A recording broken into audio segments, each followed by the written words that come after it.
Salve, salve, ouvintes e ouvintes do podcast do lado esquerdo do muro.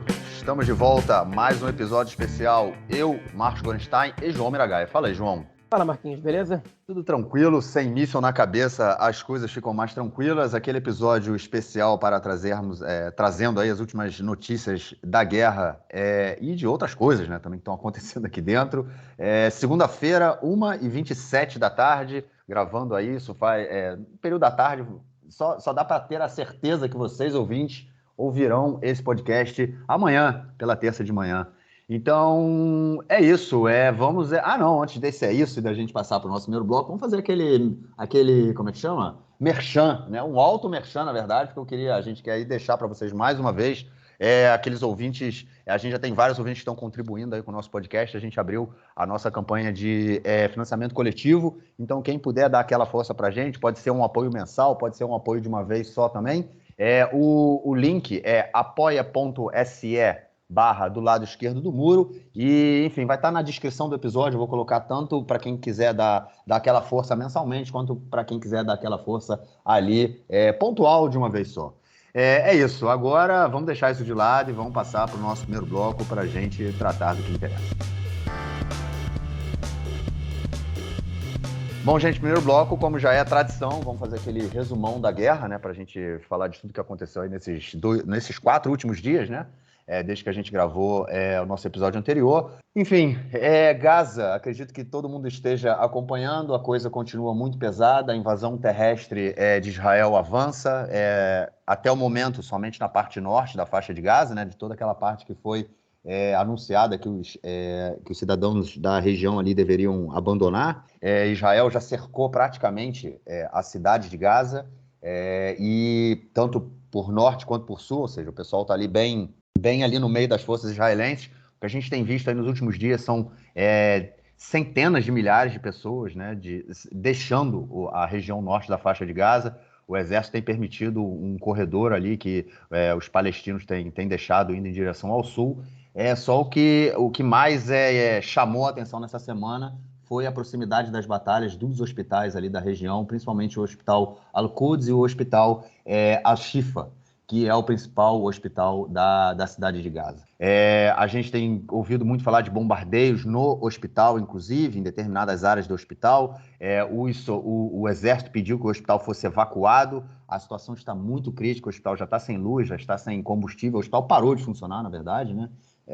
Não está funcionando. A gente, pelo menos assim, pelas redes sociais, tem fotos, né, de vários recém-nascidos que estavam em incubadora e, enfim, então, alguns deles, inclusive, parece... As notícias é que alguns deles, inclusive, já morreram por falta de tratamento, porque não tem como receber o tratamento. E é essa mais ou menos a relação, o que está acontecendo ali, né, na faixa de Gaza com a invasão israelense. O exército continua avançando, a gente vê fotos de casas sendo transformadas em bases temporárias ali para os soldados, enfim, avançando. Cenas muito ruins, muito tristes, né? Não só de destruição, mas também como cenas como se estivessem ganhando troféus, né? Pessoas conquistando e destruindo, enfim. É a barbárie da guerra, né, cara? Eu acho que cena de guerra é sempre bárbara. Eu acho que pessoas que tentam achar alguma coisa bonita, alguma coisa alegre ou algum orgulho nesse tipo de situação meio estranho na minha cabeça, mas enfim. É isso mais ou menos que a gente tem visto. O exército tem achado, inclusive, nas casas, né, nos campos de refugiados e tudo mais, vários armamentos, material, enfim, explosivo, equipamento militar, que, enfim, eram utilizados aí pelos terroristas do Hamas. E, obviamente, como todo mundo sabe, isso é uma coisa que, enfim, não dá para negar, né? Eles estavam ali se escondendo, não se escondendo, a atividade deles era atividade em meio à população civil. Afinal de contas, é um grupo que, a gente comentou isso há 2 episódios atrás, é um grupo que trata toda essa relação, faz essa guerra, uma forma de guerra de guerrilha. Então, é mais ou menos isso que a gente viu em Gaza essa semana, esses últimos dias. A gente tem uma série, né, de notícias aí que dão conta de possíveis acordos sobre a negociação de reféns. De vez em quando falam que vão soltar todo mundo, depois vão soltar 100, depois vão soltar mulheres e crianças e idosos. Enfim, ontem mesmo eu estava conversando com a minha esposa sobre isso. Ela falou, mas os reféns... Eu falei, eu só vou... nenhuma notícia que sai sobre o refém eu levo a sério, porque a cada dia...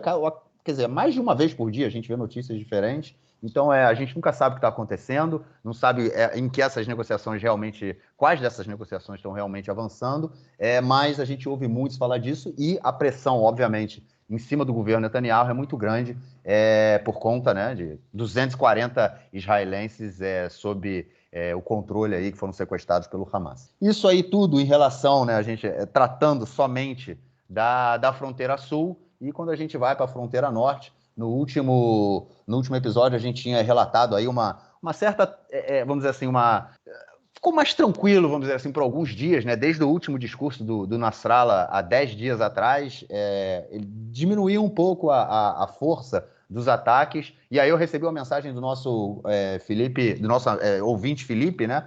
Que ele, enfim, tá lá no norte também, e ele fala, não, pô, eu vi vocês dizendo que a fronteira tá mais tranquila, não tá nada. Aí, assim, a visão de quem tá no meio do conflito é diferente de quem tá um pouco mais afastado, porque, enfim, no momento em que você tá a 40 quilômetros da fronteira norte, você não ouve sirenes e não ouve explosões, isso vai fazer com que você fale que tá mais tranquilo. O cara que tá ali na fronteira, ele vai ter uma outra visão disso aí. Mas, enfim, o que a gente sabe nesses últimos dias é que o clima voltou a esquentar. Inclusive, hoje a gente está gravando enfim, no meio da tarde e já houve mais ataques do Hezbollah para cima de população civil israelense.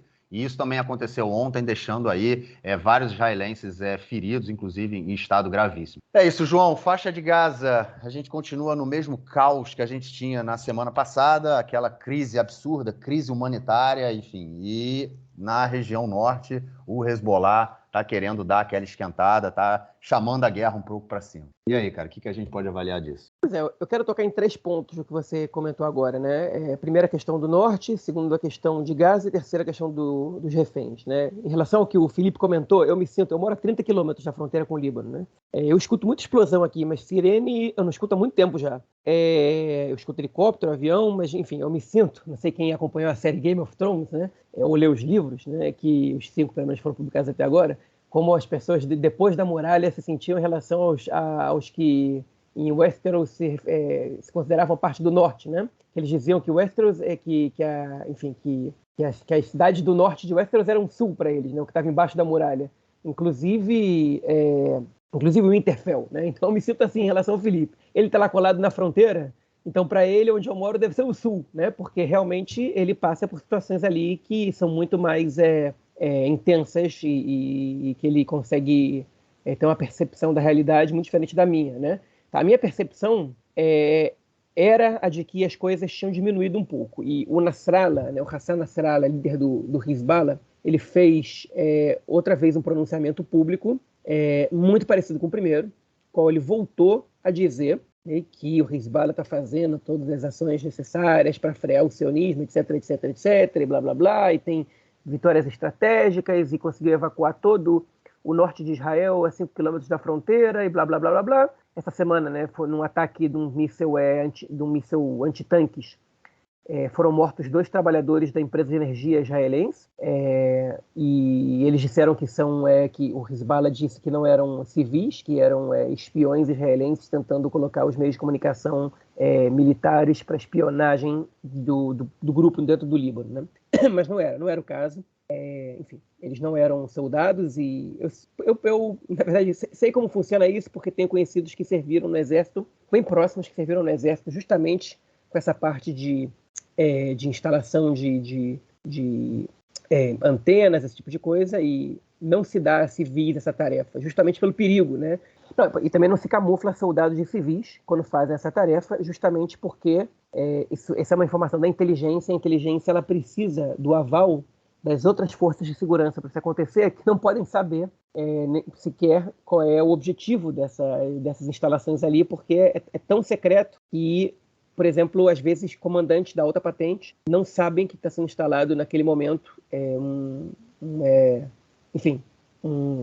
uma antena de investigação, quem vai ser investigado, etc., justamente para guardar a informação, né? Oficiais menores da inteligência são obrigados, às vezes, a convencer oficiais grandes da infantaria ou do que seja, combatentes, de levar suas tropas a determinados lugares para proteger a instalação de antenas sem que eles saibam qual é a importância disso, né? Que é uma das tarefas difíceis ali. Mas enfim, fechando esse parênteses.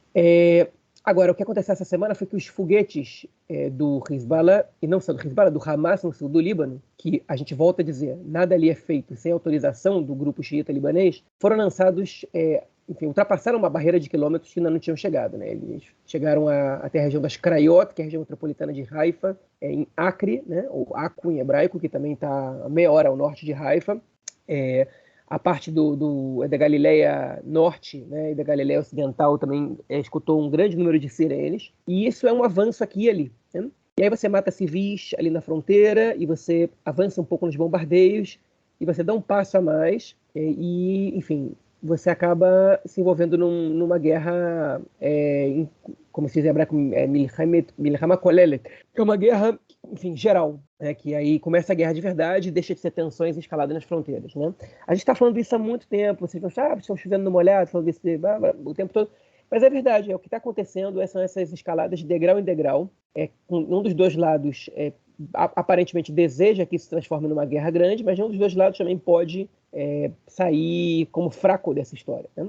E esses momentos de escalada, eles acabam levando, às vezes, a uma guerra sem que os dois lados tenham o real interesse nisso, né? É óbvio que o Hezbollah ele tem muito mais a perder do que o Hamas na faixa de Gaza, enfim, porque eles são... Primeiro que o Hezbollah, tem uma oposição interna no Líbano, algo que o Hamas consegue controlar muito melhor na faixa de Gaza. O Hezbollah, enfim, ele tem todo uma região dentro de um país independente que eles governam muito maior, onde circula muito mais dinheiro, e eles têm uma participação em outros eventos regionais que seriam prejudicados caso Israel entrasse numa guerra e enfraquecesse muito o grupo, com risco, inclusive, do Hezbollah ser liquidado ali. Então, é muito complicado a gente avaliar essa entrada do Hezbollah como algo desejável para eles. Enfim, fechando essa parte, e passando para outra. Sobre o que aconteceu em Gaza, sobre o hospital Shifa, né, a alegação israelense é que Israel ofereceu a entrada de 3 mil litros de combustível para o hospital nessa semana e que o Hamas recusou, porque a gasolina tinha que ser levada diretamente ao hospital e tinha que ser fiscalizada por membros da comunidade internacional. E o Hamas não permitiu essa entrada. O Hamas não respondeu essa nota até que esse podcast está sendo gravado. Possivelmente, se eles vierem responder, eles vão negar isso. E a gente efetivamente não sabe se a oferta israelense era uma oferta plausível, se era real, se realmente chegaria a tempo de evitar essas mortes. Enfim, e se no caso ela for real, se o Hamas realmente recusou, ou se o Hamas planejava roubar essa gasolina para as suas atividades. O Hamas tem uma concentração grande de combustível nos seus bunkers, segundo a própria UNRWA, né, que é a agência responsável pelo cuidado dos refugiados palestinos, que é parte da ONU. O Hamas já expropriou combustível de hospitais anteriormente, durante esse conflito, então não seria algo estranho, ok? O fato é que quem paga o preço por isso é a população civil, são pessoas em estado de necessidade que, no fim das contas, ficam sem os requisitos mais básicos do mundo para sobreviver, né? Nem para ter uma vida digna, isso já está distante da situação lá. Né? E com relação aos reféns, okay? Eu quero fazer um comentário sobre o que a gente falou. Eu também não acredito nas notícias que circulam na mídia, estamos mais próximos, não estamos próximos, etc. Porque qual é a questão? Isso é uma coisa que tem que ficar bem clara. Né? O Hamas sabe como funciona a opinião pública israelense em relação aos reféns. Okay? O Hamas sabe que em Israel existe uma imprensa livre que dá voz às famílias dos reféns. Eles sabem que praticamente a única manifestação crítica ao governo acontecendo nesse momento é a manifestação pela soltura dos reféns. Inclusive, essa semana, já falei isso no próximo bloco, ela praticamente se converteu numa manifestação contra o governo, porque foi a única manifestação que podia ser programada contra o governo que aconteceu efetivamente. E eles, enfim, o Hamas certamente sabe o que a opinião pública diz, escuta os programas de rádio, escuta os podcasts, vê as televisões israelenses.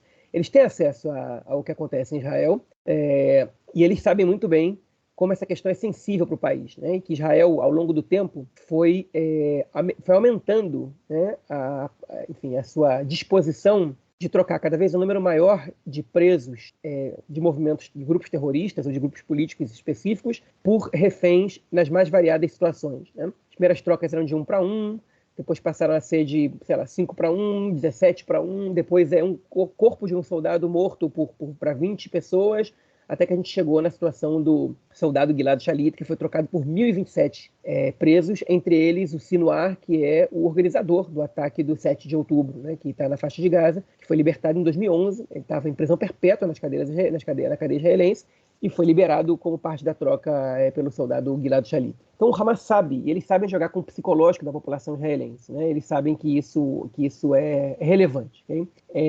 Historicamente, o grupo tenta sequestrar soldados, porque soldados, você sequestrar um soldado é muito mais complicado você ser condenado pela opinião pública internacional e porventura, e parar num tribunal internacional por crime de guerra, uma vez que o soldado é uma arma de guerra. Então, a estratégia deles, em geral, é sequestrar soldados enfim, fazer uma troca, que do ponto de vista da lei internacional é legítima, que é de presos combatentes, no caso, ainda que Israel possa considerar terroristas ou não, por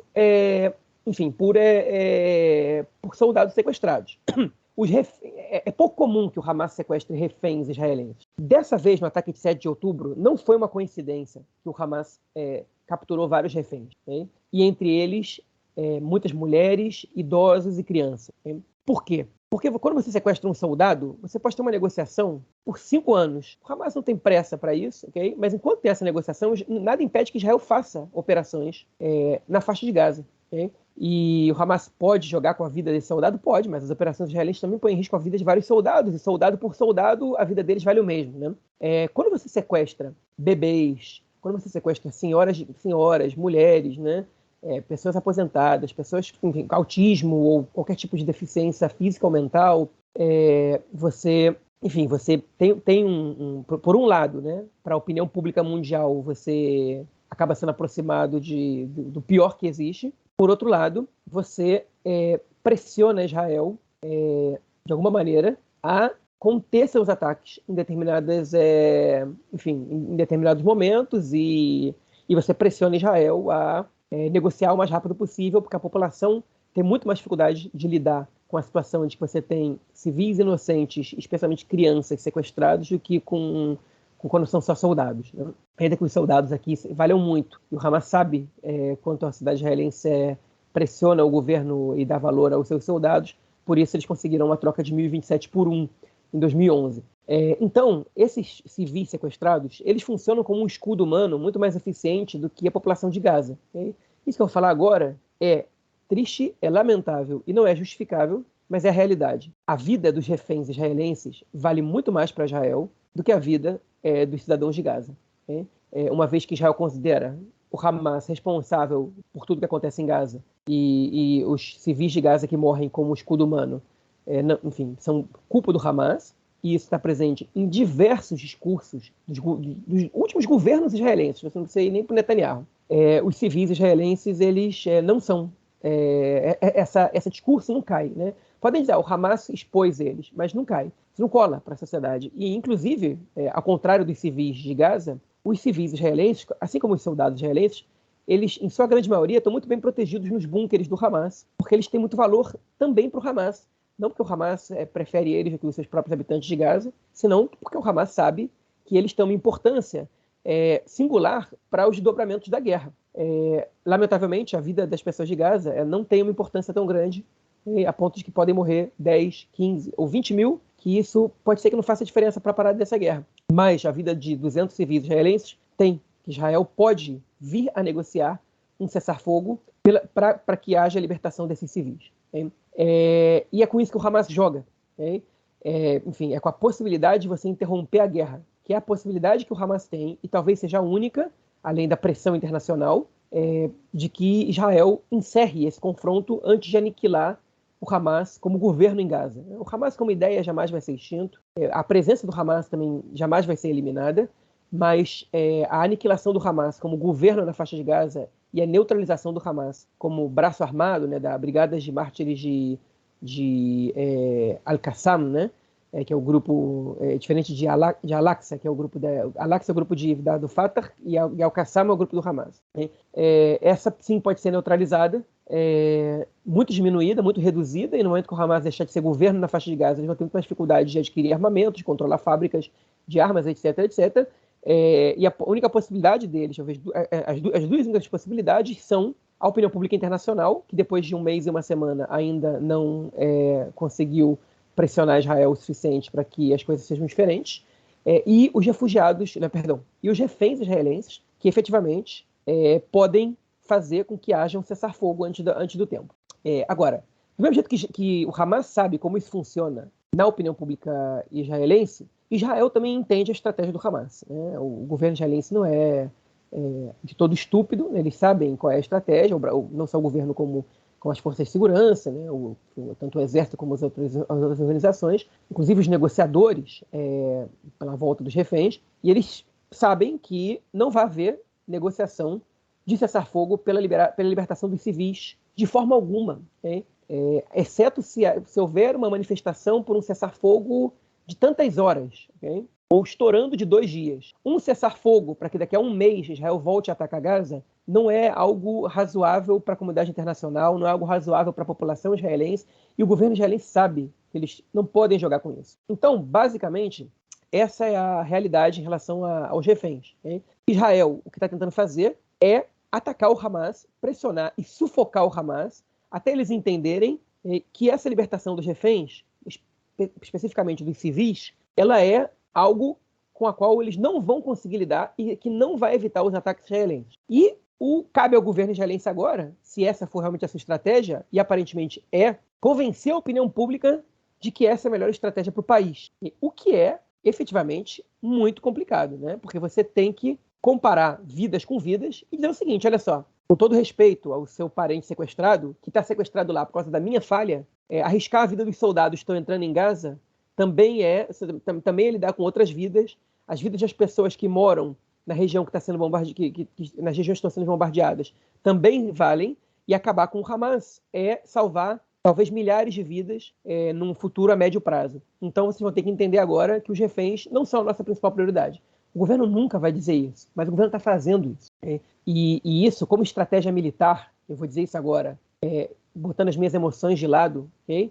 Isso como estratégia militar não é um erro. As estratégias militares, elas não lidam necessariamente com o sentimento geral da população. Isso não é um erro segundo a estratégia militar, porque a debilidade israelense o fato do Hamas e de outros grupos saberem que Israel está disposto geralmente a trocar reféns por muitos prisioneiros, por uma proporção muito maior, é o que faz com que eles continuem mantendo a sua estratégia de pé e funcionando. Então, dessa vez, aparentemente, Israel não está cedendo da maneira como cedeu das outras.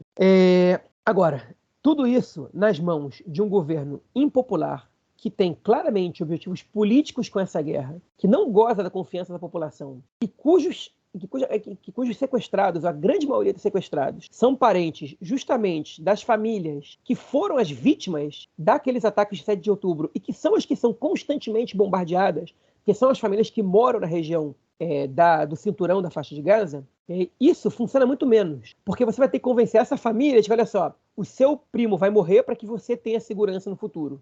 Isso, você não tem como convencer as pessoas de que isso é razoável. Né? Se fosse outra população, falasse assim, olha só, aquela pessoa ali vai morrer para que você tenha segurança no futuro. E você lida com 60 mil pessoas e se torna impopular perante 60 mil pessoas. Enfim, que você já...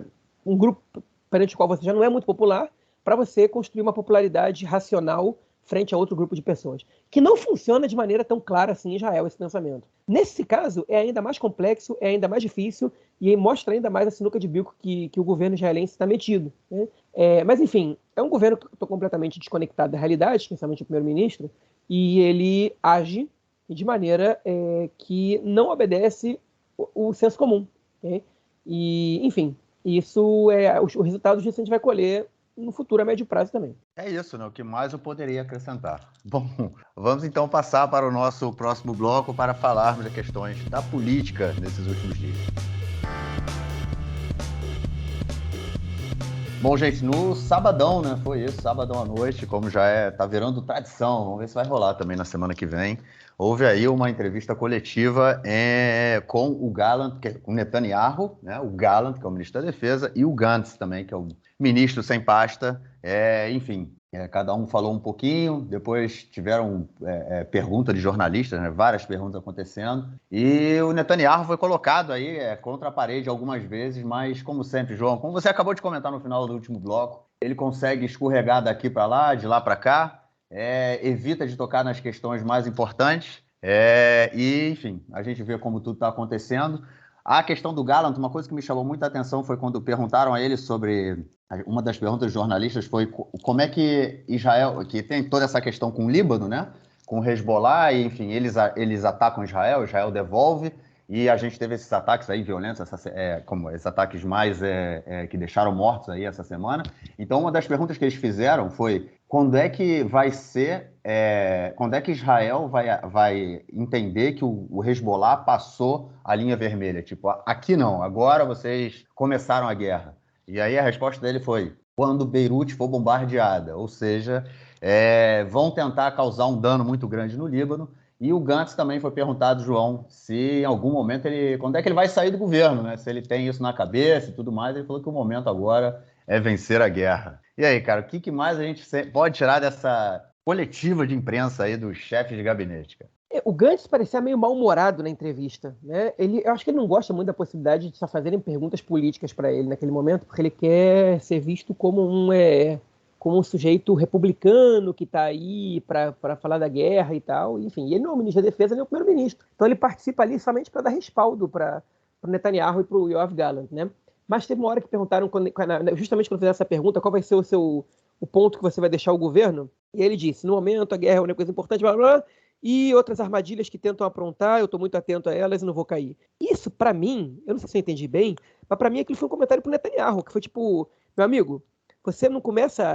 olha só, eu estou atento a esses tweets teus e a isso e aquilo, a tua tentativa de politizar as coisas, ok? E tuas e dos meios de comunicação ligados a você, mas eu não vou entrar nessa, não. De novo, né? Pois é. Eu não vou entrar nessa de novo, né? Eu tô aqui somente para isso. Um recado, né, que ele aparentemente passou. Mas enfim, eu vou deixar o Gantz de lado. Eu gostaria muito de fazer uma pergunta para o Gantz e para o Gallant numa entrevista dessas, que se eu fosse jornalista, eu gostaria de ter feito, que é o seguinte: vocês estão vendo o Ben-Gvir distribuindo armas e o Smotrich incitando, o Smotrich e outras pessoas desses partidos, incitando a população, os colonos na Cisjordânia para abrir outra frente. Quando vocês vão exigir do Netanyahu a demissão dessas pessoas? Essa era a pergunta que eu queria ter feito para eles ali. Quando for tarde demais e a gente abrir outra frente, mas lamentavelmente os jornalistas não pensam como eu, lamentavelmente, obviamente, na minha opinião, né? E eles não fizeram essa pergunta, que para mim é expor o fato de que eles sabem disso, e todo mundo sabe que eles sabem disso. A gente sabe também que eles tiveram discussões, a gente comentou na edição passada, com esses elementos e não fizeram absolutamente, enfim, não tomaram nenhuma atitude, né? No caso, política, quer dizer para o Netanyahu o seguinte: olha só, eu e o Gantz, o Gallant fala, eu e o Gantz estamos indo embora agora, se você não mandar esses caras embora. Eu quero ver você coordenar essa guerra sem nós dois agora. Né? Mas a gente está falando de dois covardes, né? De dois, especialmente do Gallant, de dois sujeitos que, enfim, que não têm coragem de tomar uma decisão desse tamanho, que acham que estão sendo responsáveis com o país, mas no fim das contas o que eles estão fazendo é entregar o país nas mãos das piores pessoas do mundo para administrar a situação. Okay? Então agora, fazendo essa introdução sobre o Gallant e o Gantz nessa entrevista, eu vou falar sobre o Netanyahu e também vou me estender rapidinho sobre a entrevista que o Netanyahu deu em inglês para a rede CNN, no dia seguinte a esse pronunciamento. Hein? O Netanyahu fez o pronunciamento. Eu não vou mentir para vocês, eu não escutei o pronunciamento, eu não li o pronunciamento e não me importei com o pronunciamento, porque dificilmente vai sair dali alguma coisa nova. Mas com as perguntas, na entrevista coletiva, aí sim dá para sair alguma coisa. E de fato, a gente pode detectar ali, enfim, duas coisas que são relevantes para a gente apontar aqui. Né? O Netanyahu foi apontado sobre uma série de coisas, até sobre a participação da família dele na guerra. Né? Então ele disse que o filho dele mais novo, o Avner, se apresentou logo no primeiro dia e está servindo como reservista, e o filho dele, Yair, que é o que está em Miami, também se alistou no primeiro dia, ele usou essa expressão, se alistou no primeiro dia para arrecadar fundos e trabalhar junto com a opinião pública nos Estados Unidos em prol de Israel. Né? Ele usou o termo militar, de se alistar para um objetivo não militar, né? Como se ele fosse uma espécie de ministro dos exteriores, embaixador de Israel em Miami naquele momento, né? Para, enfim, que tivesse algum poder disso.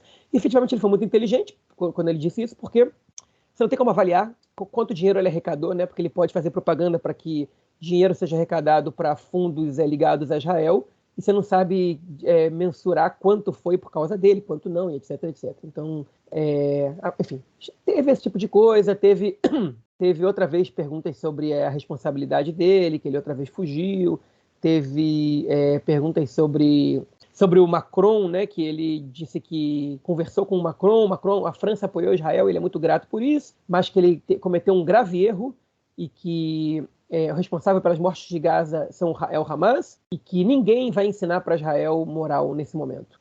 Depois ele obrigou o presidente Bougie Herzog, né, Raquel, a ir conversar com o Macron, e o Macron, e o Bougie disse, não, o Macron não quis dizer que não quis eximir o Hamas de responsabilidade, deixou claro para mim isso, etc, etc, etc. Mas, enfim, Netanyahu fez um comentário para se mostrar forte perante a comunidade internacional, porque, no fim das contas, tudo que importa para ele são os Estados Unidos, nada mais, né? Enfim. Agora, o que mais? O que ele falou realmente de importante? Ele foi perguntado, e a pergunta foi estendida ao Benny Gantz, ok? Ele foi perguntado porque vários membros do governo dele estão falando, e não só dos partidos da extrema-direita religiosa, dentro do próprio Likud também estão falando isso, sobre recolonizar Gaza. Agora, quando eu digo recolonizar, eu não estou dizendo de reocupar militarmente, okay? De colocar forças militares israelenses dentro de Gaza. Eu estou dizendo de recolonizar construindo assentamentos judaicos na faixa de Gaza, como existiam até 2005, que foram retirados pelo primeiro-ministro de então, Ariel Sharon, no plano de desconexão, e também alguns assentamentos foram retirados do norte da Cisjordânia, okay? E junto a esses assentamentos foram retiradas as forças israelenses que estavam presentes em Gaza, e desde então Gaza é um território que não conta com a presença do exército israelense, por exemplo. Okay?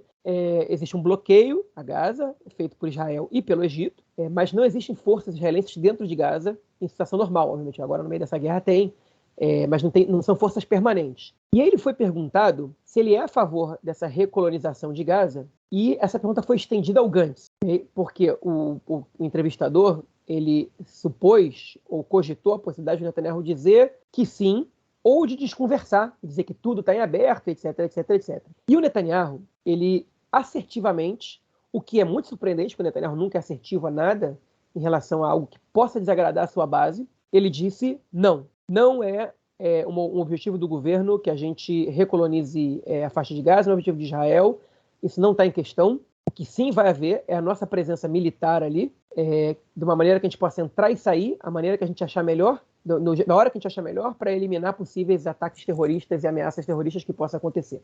Esse foi o comentário que ele fez. E aí, quando a pergunta foi estendida ao Gantz, o Gantz disse tudo que ele está pensando agora da perspectiva de segurança, não tem nada além disso. Né? O Gantz, inclusive, foi menos assertivo que o Netanyahu. E o Netanyahu disse também que o que não vai acontecer em Gaza, certamente, é que um grupo que apoia terrorismo, que dá dinheiro para grupos terroristas, que educa crianças a odiarem Israel, que não condenou os ataques de 7 de outubro, vai comandar a faixa de Gaza. A quem ele se referia? A autoridade palestina. Né? A autoridade palestina é acusada em Israel por educar suas crianças, né, por meio do sistema público a odiar Israel, é acusada de pagar pensão a famílias de terroristas, o que é uma meia-verdade. Né? Eles pagam pensões para pessoas que perderam parentes, né, enfim, no conflito, e as famílias terroristas são alguns deles. De fato, a autoridade palestina não considera essas pessoas terroristas, especialmente os que não estão metidos em atentados terroristas, mas em atos de guerrilha, né, que são ataques especialmente às forças israelenses e não a civis. Enfim, e a autoridade palestina, segundo Netanyahu, não condenou de maneira incisiva os ataques de 7 de outubro. Enfim, então, essa foi a mensagem que ele deu. Agora, isso se choca com tudo o que a comunidade internacional, inclusive os Estados Unidos, prevêem como solução para a situação. Eles não acham que Israel deve comandar a faixa de Gaza do ponto de vista militar. Eu vou dizer uma coisa para vocês. As Forças Armadas de Israel também não são entusiastas dessa ideia. Vai morrer muita gente. Tem soldados ficarem ali controlando Gaza numa ocupação militar. Pode ser num período transitório entre isso passar de Israel para forças internacionais e depois para uma força palestina. Pode ser não, provavelmente vai acontecer, né, das forças israelenses estarem presentes lá, mas não vai ser algo permanente. E o Netanyahu não quer falar de algo permanente, porque ele não quer dizer que não tem outro caminho, senão encontrar um grupo palestino que vai comandar a si próprio, né, e muito provavelmente através de um Estado palestino. E se a gente, antes da guerra, nunca esteve tão longe desse Estado palestino, talvez desde o início dos anos 90, talvez agora a gente nunca estivesse tão perto, porque o que está acontecendo agora é uma situação de pressão para que isso passe a acontecer, né, que ninguém vai esperar pela concordância israelense para que isso efetivamente venha a ser decretado. A comunidade internacional vai pressionar Israel de uma maneira que a gente nunca viu antes. E tudo isso depende também de como vai terminar essa guerra. Se essa guerra termina com o Hamas sendo exterminado, certamente Israel não vai conseguir fugir dessa perspectiva de criar o Estado palestino. E se o Hamas não é exterminado, Israel vai ser parado de alguma maneira. E vai ser por mal, não vai ser por bem. E isso vai ser um trauma coletivo gigantesco. E Israel vai perder força se tiver que ser parado. Então, se Israel tiver que ser parado, também não vai conseguir evitar a criação do Estado palestino. E isso tudo que a gente está falando agora, okay? Obviamente, como é que você está prevendo o futuro? Eu não estou prevendo futuro nenhum. Eu estou fazendo uma análise dos cenários que eu consigo visualizar no momento. E esses são os cenários. Okay? Então, o Netanyahu ele fez esse comentário, que a meu ver é positivo sobre a não recolonização da faixa de Gaza, mas que também é um aceno aos americanos. Okay? O que ele fala portas fechadas no gabinete, a gente não sabe. E, por outro lado, também a gente não sabe, o Netanyahu também fala como se ele fosse continuar por muitos anos depois da guerra, e a gente também sabe que isso é praticamente impossível de acontecer, né? Então isso também, não sei qual o tamanho da relevância do que o Netanyahu vai dizer agora. Então, o que é mais relevante que ele disse foi na entrevista à CNN. Porque na entrevista à CNN, sendo um ato falho ou não, ele disse o seguinte: nós temos 2 objetivos nessa guerra. 1, derrotar o Hamas. 2, libertar os refugiados. Libertar os reféns. E agora, presta atenção. Ele não precisava ter feito isso, 1 e 2. Mas ele fez. E ele fez nessa ordem. E isso pode ser um ato falho, o que diz alguma coisa, e pode não ser um ato falho, o que diz ainda mais alguma coisa. Enfim, então, ele deixou claro o ponto que eu coloquei ali no primeiro bloco, né? Nessa entrevista para a CNN, para bom entendedor, meia palavra baixa ou palavra basta, ou uma classificação em pontos 1 e 2, mais ainda, né? Enfim, sobre as entrevistas da semana, eu fico por aqui. Realmente é importante colocar essa questão da colonização, né, civil, né, em Gaza, mas eu acho que isso é meio uma coisa, um devaneio mais, né, do que uma coisa real, né? Justamente esses partidos, essa parcela da população que está tocando o terror na Cisjordânia, é essa parcela da população que quer recolonizar Gaza. E não vai ser permitido a eles fazer as duas coisas, né? Eles não vão permitir. Essa talvez esteja achando também uma moeda de troca, né? Vocês fazem o que vocês quiserem na Cisjordânia e deixa Gaza aqui que a gente resolve. A Cisjordânia, né, como você colocou a pergunta que você queria fazer lá para o Gantz e para o Netanyahu, na Cisjordânia a questão está cada vez pior, né? Cada dia que passa a gente tem mais violência de colonos. Agora, o que acontece com a guerra, né? A gente já comentou disso, né? Que vários deles começaram foram convocados para serem reservistas e também, enfim, o Ben-Gvir distribuiu armas, o pessoal está fortemente armado e, enfim, vídeo de colonos entrando com o rosto coberto, com meia farda, meio roupa de civil, colete, fuzil, entrando em colégios, enfim, aterrorizando a vida da população palestina. Em regiões mais afastadas, né? Obviamente eles não entram na cidade de Nablus ou Jenin ou em Ramallah, mas eles fazem isso onde tem os pequenos vilarejos, e como a gente já comentou, já tem milhares de pessoas aí que tiveram que fugir, deixar suas casas e tudo mais. Os ataques não param, e eles têm esse devaneio aí, né, de voltar para Gaza. Eu acho que se deixar, eles vão até o Iraque, né? Eles têm aquela questão aí, Jordânia, Iraque, tem aquela questão mais ampla na cabeça deles. Agora, Israel, mesmo uma ocupação militar, né, é voltar à lama, né, é voltar a um período pré-intifada de 87, mas sem os colonos. Pré-primeira intifada, sem os colonos. E é a lama, né? Você, enfim, tendo em vista também tudo que a destruição que está sendo feita, está acontecendo em Gaza agora, né?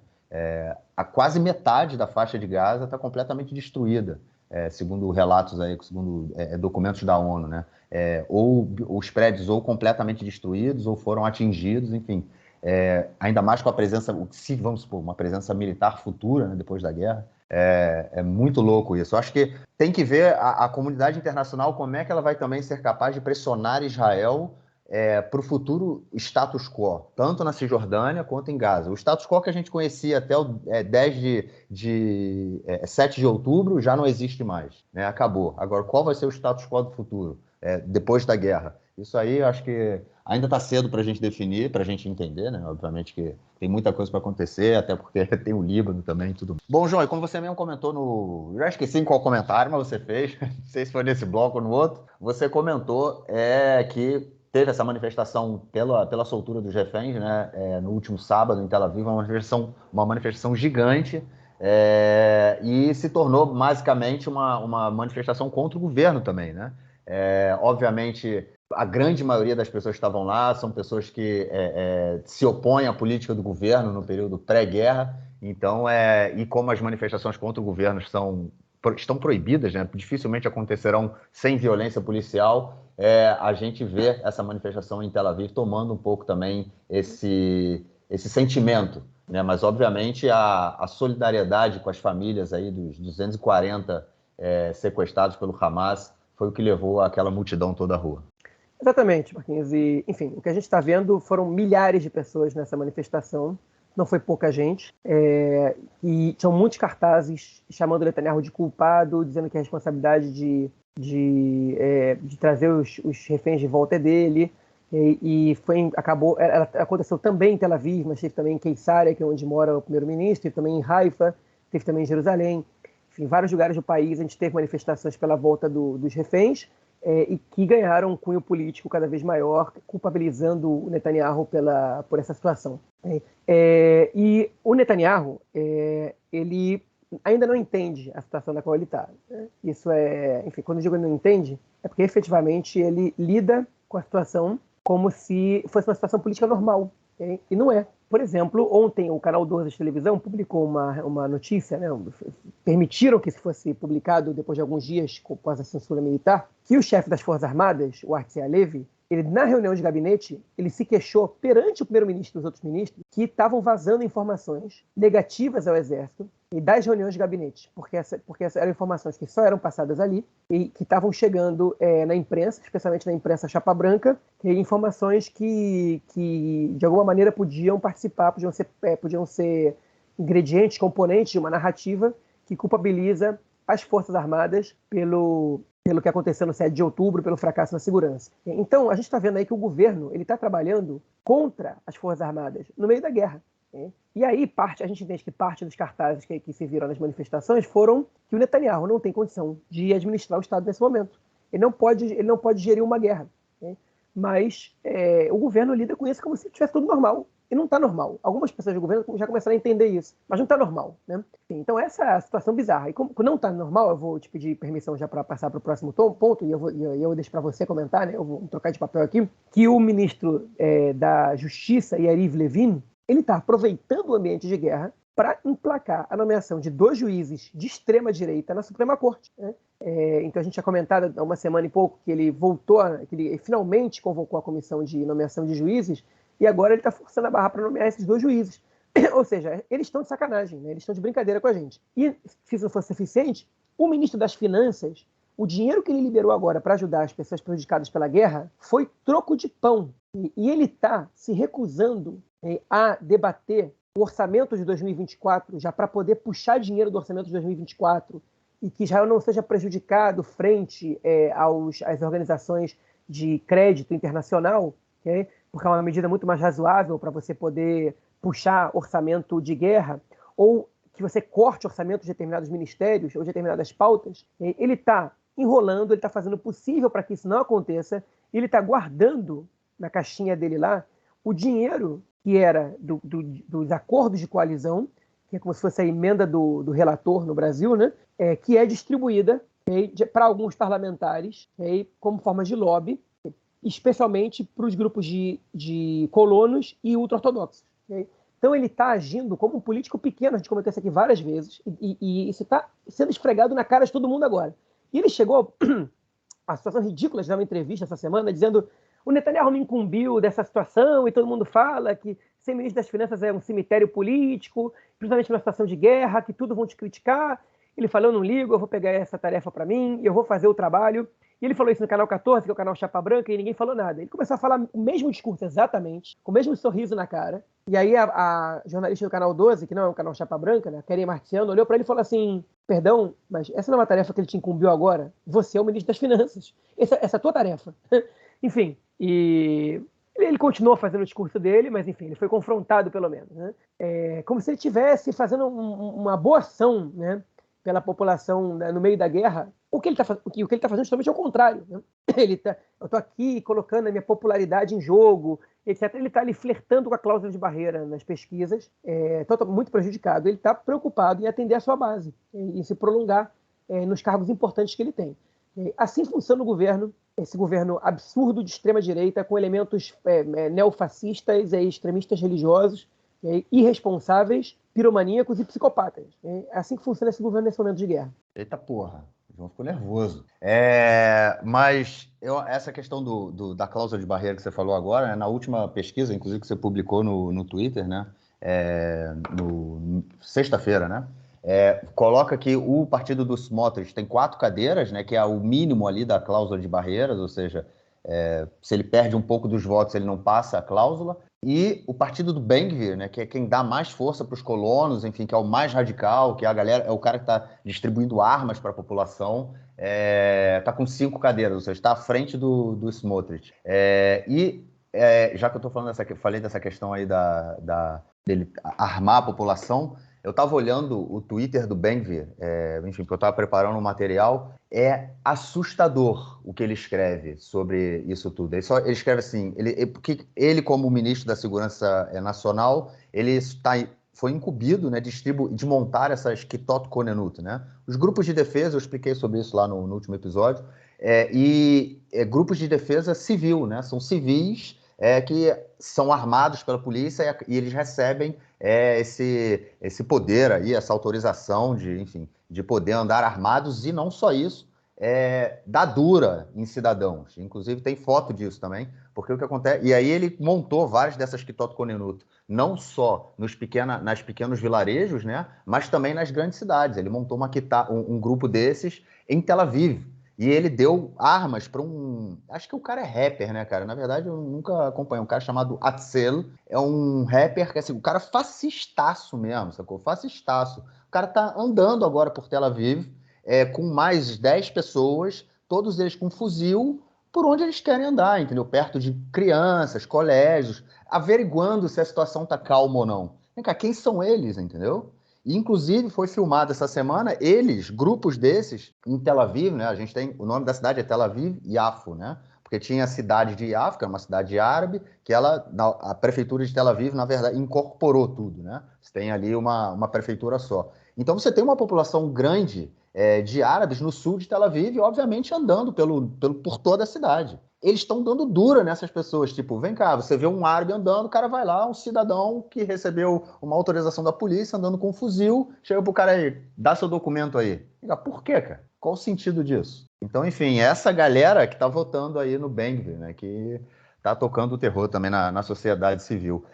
E sobre o Yariv Levin, que você falou da reforma, né, do juiz, a questão quando ele chamou, na semana passada, quando ele falou que ia convocar essa comissão, eles falaram o seguinte: a gente vai nomear só os juízes de primeira instância. A gente não vai debater a questão dos juízes do Supremo antes de resolver a questão de como será a futura organização dessa comissão, né?